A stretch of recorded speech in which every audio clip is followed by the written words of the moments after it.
अस्सलाम वालेकुम। तालिब नकवी एडवोकेट अपने चैनल के साथ हाजिर है। नाज़रीन, आज के पहले मैं आपको मौज़ूआत बता दूँ।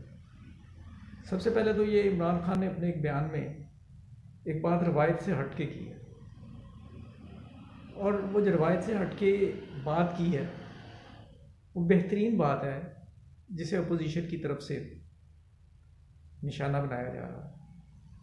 और आज मरीम नवाज साहिबा और उन्होंने भी मर्दान के जलसे में ये गुफ्तगू की है, इस पर क्रिटिसाइज़ किया है, उसका जायज़ा लिया जाएगा। और फिर इमरान खान ने एक और बात कही है जिससे मैं मुत्तफिक नहीं हूँ, वो मैं आपको आखिर में बताऊँगा। और इसके बाद फिर हमारा जो अगला मौजू है वो ये है कि अल्लाह बरहक है। कल तक जो इमरान खान को यहूदी एजेंट कह रहा था, कल तक जो इमरान खान को सिलेक्टेड कह रहा था, उसके साथ क्या हुई, थोड़ा सा इसे ज़ेरे बहस लाएंगे। और फिर तीसरे नंबर पे हम आपको ये बताएंगे कि नवाज़ शरीफ के लिए मुश्किलात में इजाफ़ा होता चला जा रहा है। तो ये है हमारे मौज़ूआत। और आखिर में इमरान खान की एक कही गई बात जिससे मैं मुत्तफिक नहीं, मैं वो आपको बताऊंगा। तो आइए आगाज़ करते हैं वीडियो का। नाज़रीन, इमरान खान ने अपनी तकरीर में ये कहा गुज़श्ता दिनों कि मुझे तो बहुत वक्त ही नहीं मिला और फौरी तौर पे मुझे अनाने हुकूमत संभालनी पड़ी।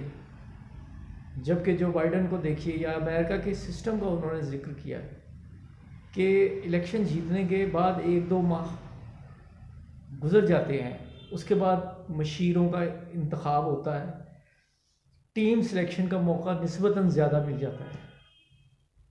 और उन्होंने इतराफ़ किया कि ये वक्त हमें ज़्यादा नहीं मिला और इस वजह से हमसे कोई, अगर कहने का मतलब उनका ये था कि गलतियाँ कोताहियाँ हो जाए, ये बात उनकी रवायात से हटकर थी। और अगर जिस शख्स में इंसानियत हो तो उसे चाहिए कि इस बात को अप्रिशिएट करे। क्यों अप्रिशिएट करें, मैं आपको ये वजह भी बता दूँ। ये जो बयान उनका है ये रवायात से हट के है। हमारे जो सियासतदान हैं वो सर को सबा कहते हैं और जुल्मत को ज़िया कहते हैं, और हकीकत पसंद नहीं होते, अपनी खामी नहीं मानते। इमरान खान की जो ये बात है कि हमने टीम ऐसी बनाई और फिर हम ये समझते थे वो कुछ नहीं हो सका, ये इतराफ़ है जिसे बादों का यू टर्न का नाम दिया गया। तो मैं कंपेयर करूँगा, फिर आप पे फैसला छोड़ूंगा। मैं आपको पीछे ले जाऊँगा ज़रा, नवंबर 88 में नाज़िम बेनज़ीर आई, उसका शहाना इस्तकबाल हुआ जो अपनी मिसाल आप था। इनकी शहादत के दिन मैं कोशिश करूँगा कि इसका आपको आंखों देखा हाल बताऊँ।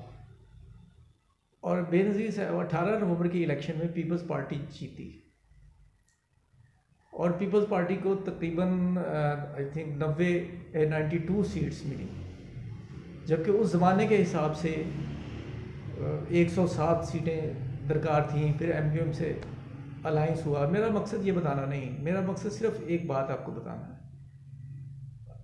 कानून और आइन के तहत जो पाकिस्तान का कानून है, पाकिस्तान का जो आइन है, उसके तहत जो ज़्यादा सीट्स ले ले, उस ज़माने की बात कर रहा हूँ। अब भी कमोबेश यही है कि जिसका चांस हो कि इसे अक्सरियत मिलने का इम्कान है, यानी जिसकी सीटें ज़्यादा हों, उन्हें प्रेसिडेंट जो है वो इक़्तिदार संभालने की दावत देता है। तो यहाँ चूँकि ये एंटी इस्टेब्लिशमेंट थी, तो ग़ुलाम इसहाक़ खान उसने ये काम किया कि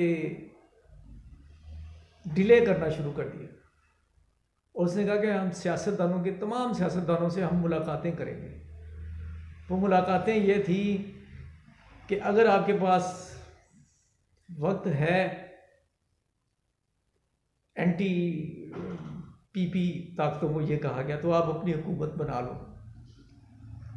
लेकिन ऐसा नहीं हो सका क्योंकि एमक्यूएम के साथ अलाइंस हो गया। मोहतरमा उनके वहाँ गई, अल्ताफ़ भाई से मिली और उसके बाद जो है ना उन्होंने इक़्तिदार का वो जो है अनाने इक़्तिदार 2 दिसंबर 1988 को संभाला। और अब मैं जिक्र करने वाला हूँ इनके एक बयान का, जो हम दोस्तों में, हम यंग उस वक्त होते थे, तो हम उनमें ये हमारा ये जो है ना बड़ा इसमें मौजूद बहस बना रहा है उनका ये बयान। मोहतरमा की मैं बहुत इज़्ज़त करता हूँ और वो शहादत का दर्जा भी बेशक पा गई हैं, लेकिन इक़्तिदार की हवस इंसान को इतनी होती है कि उससे कोई खाली कोई बंदा है जो इससे मुबर्रा हो। तो उन्होंने एक बयान में कहा कि अब एक एक दिन जो है बड़ी मुश्किल से कट रहा है इक़्तिदार के बगैर, और जबकि इमरान खान ये कह रहे हैं कि इतनी जल्दी नहीं, अगर मैं जीत गया था तो मुझे 2, 3, 4 महीने सिलेक्शन में लगाने चाहिए थे। और सियासी बोने, इंतहाई नाइंसाफ़ी की बात है कि सियासी बोने जो हैं इस पर इतराज़ कर रहे हैं। और नाज़रीन, दूसरा अगला मौजू हमारा है मौलाना फजलुर रहमान की पार्टी में शिकस्त व रेख्त। जैसा कि आप जानते हैं कि मौलाना शिरानी साहब जो हैं बलूचिस्तान के वो ताल्लुक़ है उनका, और वो बाकायदा सबसे सीनियर हैं और बड़ा एहतराम है। हाफिज़ हुसैन अहमद तो काफ़ी अरसे से अपने आप को उन्होंने साइड पे किया हुआ था और बाद में उन्हें थोड़ा सा इख्तलाफ करने पे निकाल भी दिया गया। और उसके बाद ये गुल नसीब साहब जो MNA रहे हैं साहब, उन्होंने भी इल्म बगावत बुलंद कर दिया है। और शिरानी साहब का ये कहना जो है, मौलाना शिरानी साहब का, कि ये ख़ुद सिलेक्टेड है, और ये फजलुर रहमान साहब को उन्होंने यहाँ कर दिया है। और फजलुर रहमान साहब जो है अब उन्हें समझ नहीं आ रही कि मैं क्या करूँ। अब उनका इजलास होगा और उसमें वो मामलात को तय करने की कोशिश की जाएगी। लेकिन नाज़रीन, ये किस कदर अलमिया है कि आपने दौलत इकट्ठी की है और उस दौलत का आप हिसाब देने को तैयार नहीं हो, बल्कि ये कहते हो कि मैं तो फ़ौज ज़फ़र मौज लेके जाऊंगा और इस किस्म का जो है ना हथकंडा हर इस्तेमाल करूंगा। तो ये कारी नाजरीन पे छोड़ते हैं ये मामला। अब नेक्स्ट आपको जस्ट इन्फॉर्मेशन देनी है। वैसे इस हवाले से जो एक ध्यानदारी की बात है कि कुछ मुझे इसमें बातें साबिर शाकिर साहब की यूट्यूब है, और आप मैं रिकमेंड करूँगा वो आप ज़रूर मुलाहज़ा फरमाएँ इस हवाले से कि नवाज शरीफ के लिए वाक़ईतन मसाइल पैदा हो गए हैं। वो मसाइल इस तरह है कि अब राय आमा जो है ब्रिटिश गवर्नमेंट की, ब्रिटिश लोगों की, वो अब आवाज़ उठाने लगी है, और इस आवाज़ में पार्लियामेंट के लोग भी शामिल हो गए।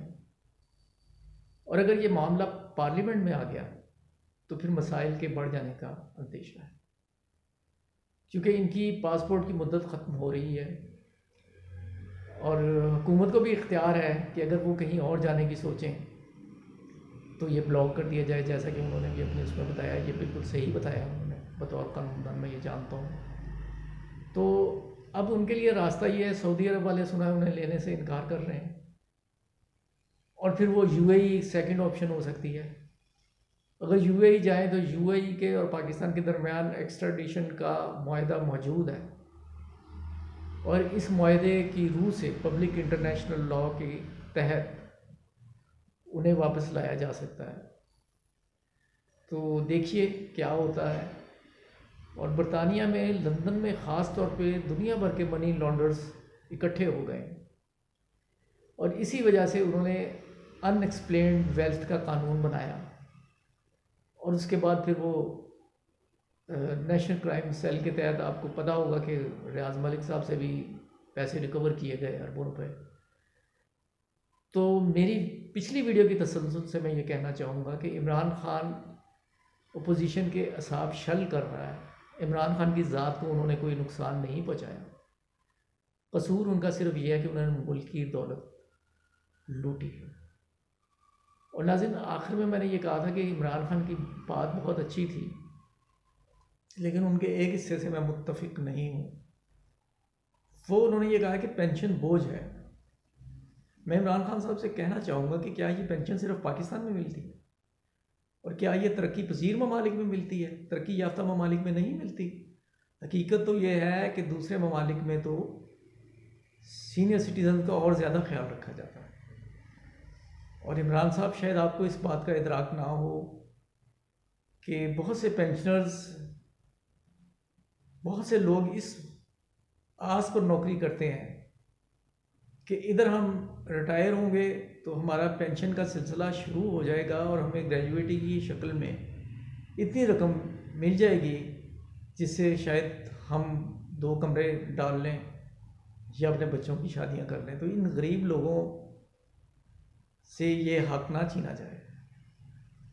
नाज़रीन, मेरा multipurpose channel voice of the oppressed है बुनियादी तौर पर, जिसमें पॉलिटिक्स पे भी आजकल बात की जाती है।